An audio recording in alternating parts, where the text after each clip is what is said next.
Elon Musk called President Donald Trump's tax bill a disgusting abomination.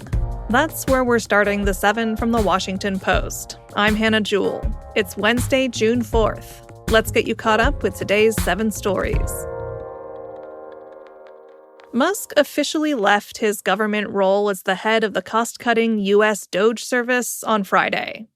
He has previously criticized the massive tax and immigration bill at the heart of Trump's agenda, known as the One Big Beautiful Bill. But he's done so in gentler terms. Yesterday, he was a lot less gentle. Posting on his social media platform X, Musk wrote, "This massive, outrageous, pork-filled congressional spending bill is a disgusting abomination." He added, "Shame on those who voted for it. You know you did wrong. You know it." But White House Press Secretary Caroline Leavitt said Musk's tweet wouldn't change the president's mind. Look, the president already knows where Elon Musk stood on this bill. It doesn't change the president's opinion. This is one big, beautiful bill, and he's sticking to it. The House passed the tax bill last month, and the Senate took it up for consideration this week.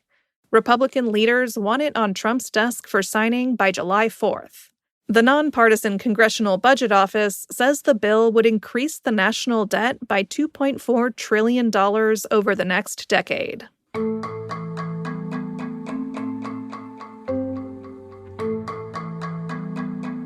The family of the Colorado attack suspect was taken into custody. That's number 2.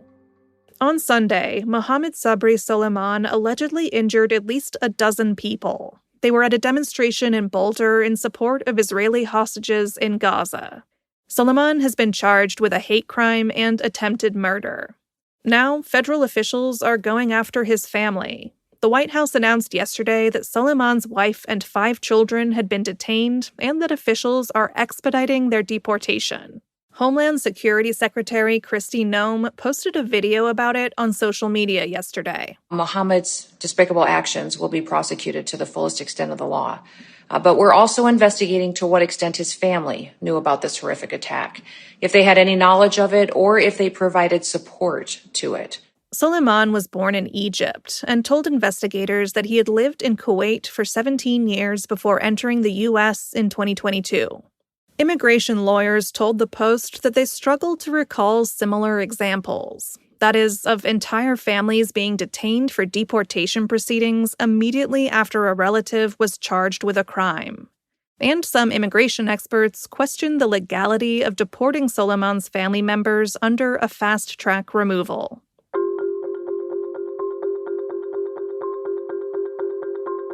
Number 3.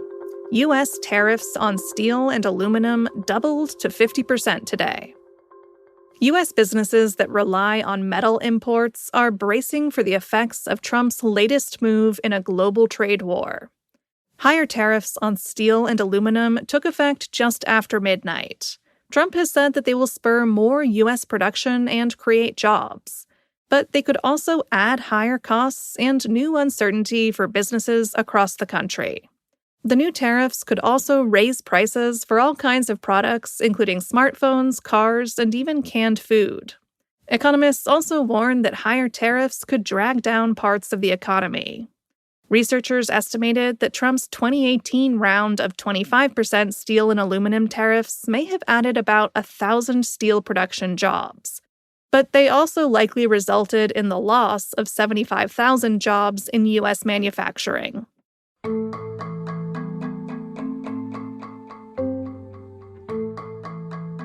Number 4.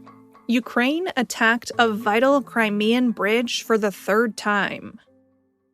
This bridge connects the illegally annexed Crimean Peninsula to the Russian mainland.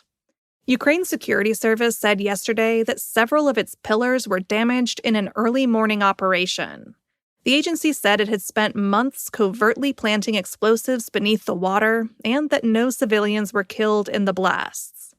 The attack came just a few days after Ukraine's unprecedented drone assault on air bases inside Russia. A post-review of that operation, codenamed Spiderweb, found that it damaged at least 13 Russian planes.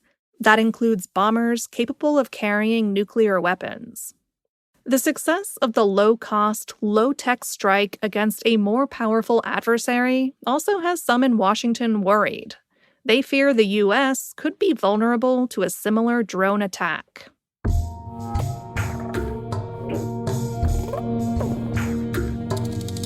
A thick plume of Saharan dust is headed toward Florida.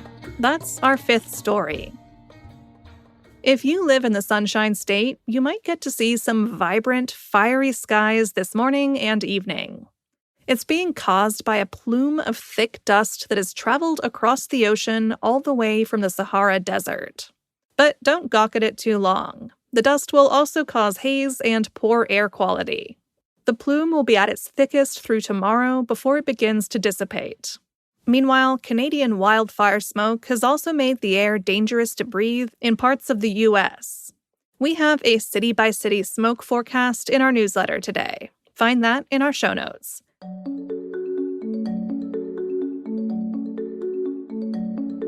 Number 6. Lawyers using AI are accidentally citing fake cases in court. It's another cautionary tale about humans relying too much on artificial intelligence.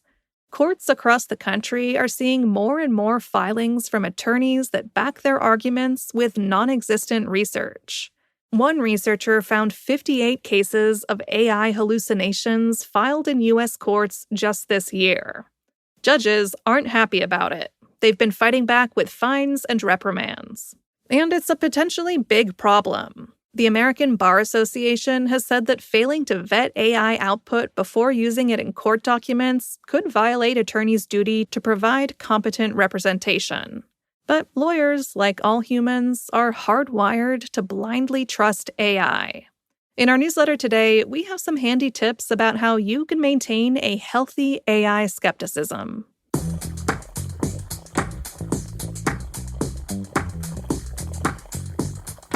And at number 7, a 200-year-old condom is on display in an Amsterdam museum. A yellowed, crinkled contraceptive dated to 1830 went on display at the Rijksmuseum this week. But this isn't just any 200-year-old condom. This one has a racy illustration on it. It depicts a nun and 3 clergymen. And, well, this is a family-friendly podcast, so I'll leave the rest to your imagination. The condom was probably made from a sheep's appendix, and it's thought to have been a brothel souvenir. It's one of only 2 illustrated historical condoms known to exist. If you'd like to see it up close, it's perched on a tiny stand surrounded by other relics depicting 19th century prostitution and sexuality. It will be on display through the end of November.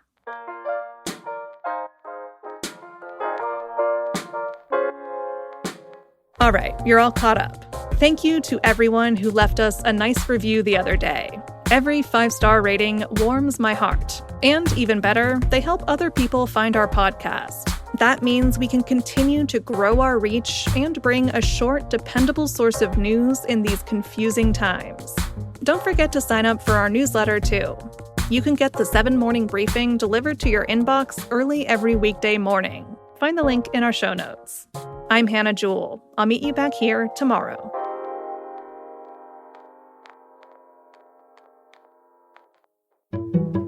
I'm Carol Lenig. I'm an investigative reporter at The Washington Post.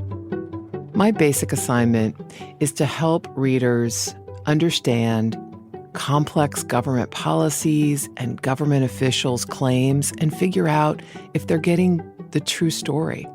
We work to expose what's hidden and what powerful people want to keep hidden. We dig deep to reveal what's true, and readers don't have time to do that. Only we can bring to you the reality of how a Medicare program is repeatedly failing. Only we can dig in and figure out that somebody who's nominated for a really important job made up a big part of his resume. Subscriptions support this work. I'm Carol Lenig, and I'm one of the people behind the Post.